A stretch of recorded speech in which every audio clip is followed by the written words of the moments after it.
Hello friends, कैसे हैं आप लोग। मेरे इस चैनल में आपका बहुत बहुत स्वागत है। और हम पढ़ेंगे जो इम्पॉर्टेंट क्वेश्चन हैं आपके जो एग्ज़ाम में आते हैं, आपके नेट के लिए और अन्य जो भी आपके एग्ज़ाम होते हैं उसके लिए। ठीक है, देखिए अगर आप ये क्वेश्चन सारे बहुत अच्छे से पढ़ते हैं, ध्यान से इन्हें लर्न करते हैं तो आपके लिए बहुत बेनिफिट होंगे। और अक्सर आपके एग्ज़ाम में ये क्वेश्चन बहुत ज़्यादा रिपीट होते हैं। ठीक है, तो पढ़ते रहिए और इससे भी आपको आपके एग्ज़ाम में बहुत ज़्यादा लाभ मिलेगा। तो चलिए स्टार्ट करते हैं। पहला क्वेश्चन है, प्राचीन यूनान में ओलंपिक खेल किस देवी देवता के सम्मान में आयोजित किए जाते थे। तो देखिए, प्राचीन यूनान में ओलंपिया शहर में 776 776 ईसा पूर्व में प्रारंभ हुआ था यह खेल। और पहली बार यह खेल ग्रीक देवता जीयस के सम्मान में खेला गया था। तो कौन से देवता थे? जीयस देवता थे। ठीक है, इसके बाद नेक्स्ट है, द नाइट वॉच पेंटिंग किसकी कृति है।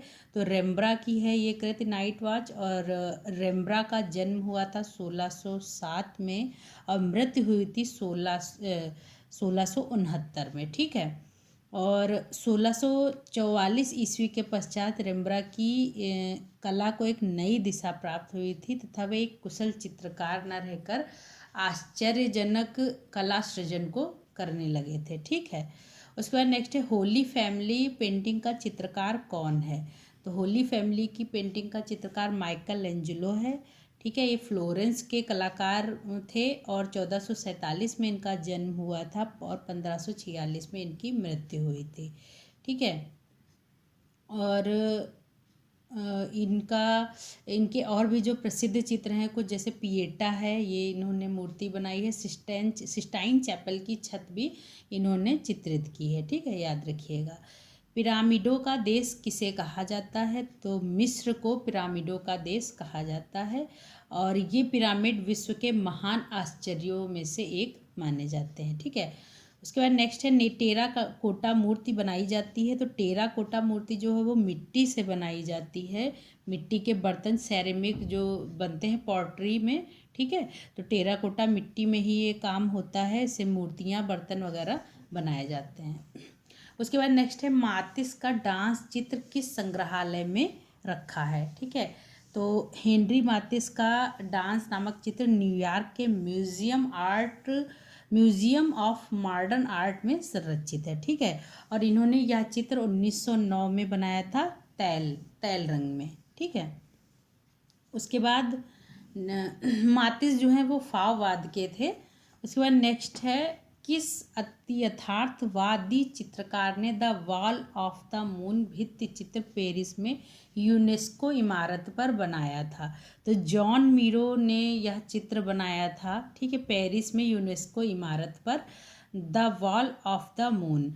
जॉन मीरो का जन्म 1893 ईस्वी में हुआ था और इनकी जो आरंभिक शिक्षा थी वो बार्सिलोना में हुई थी। ठीक है, और ये बहुत प्रसिद्ध अति यथार्थवादी कलाकार माने जाते हैं और इनके कुछ और भी महत्वपूर्ण चित्र हैं, जैसे मातृत्व, भाड़ का महोत्सव, जोता हुआ खेत, चांदनी रात में स्त्रियां व पक्षी और यही the wall of the moon. ठीक है, उसके बाद नेक्स्ट है, ब्लू राइडर नाम के नव आंदोलन की पहल किस कलाकार ने की थी।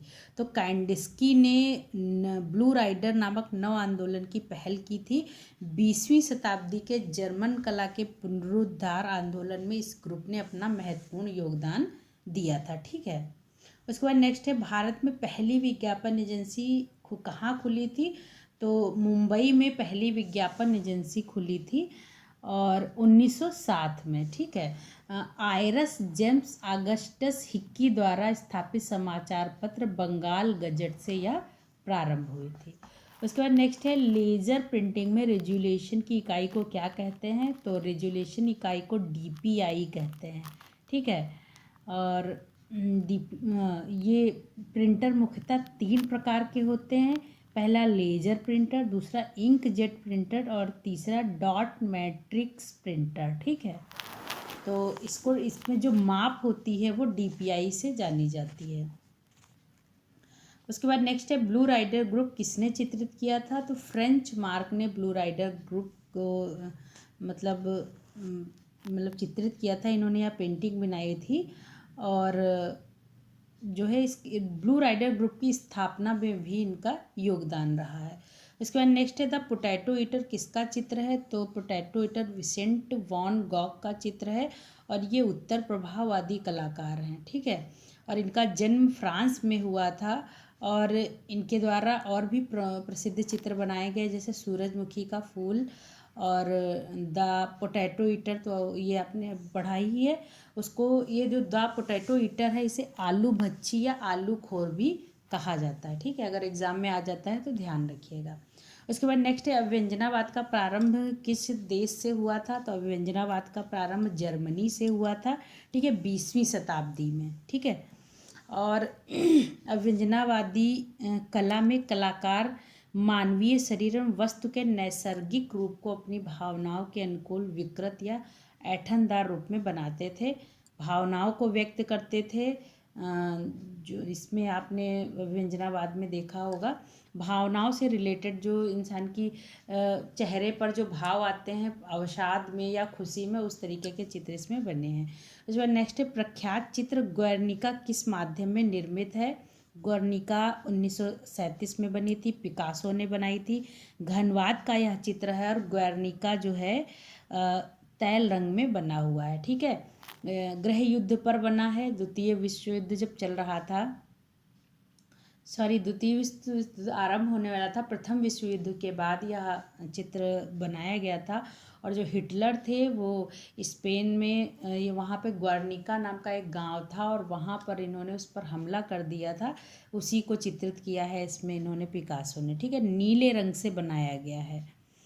उसके बाद नेक्स्ट है हेनरी मूर कहाँ के निवासी थे, तो हेनरी मूर जो है वो इंग्लैंड के निवासी थे और ठीक है।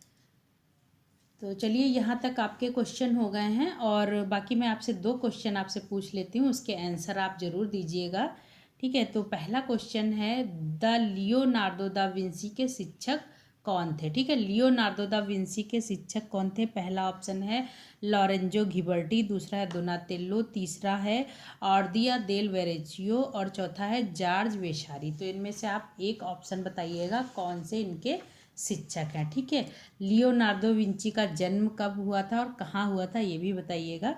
उसके बाद नेक्स्ट क्वेश्चन है भविष्यवाद फ्यूरिज्म का उद्भव किस देश में हुआ था, तो पहला ऑप्शन है फ्रांस, दूसरा इटली, तीसरा जर्मनी और चौथा है हॉलैंड, ठीक है। इस चारों में से बताइएगा भविष्यवाद का उद्भव किस देश में हुआ था, ठीक है। तो ये अभी तक के लिए आपके इतने ही क्वेश्चन हैं, उस पर मिलते हैं अगले वीडियो में। देखिए पढ़ते रहिए, नेट का एग्ज़ाम आपका कभी भी हो सकता है, जब ये लॉकडाउन कुछ कम पड़ेगा तो मे भी होगा तो है, लेकिन आप अपनी तैयारी पूरी रखिएगा, ठीक है। तो मिलते हैं अगले वीडियो में, अभी तक के लिए इतना ही, धन्यवाद।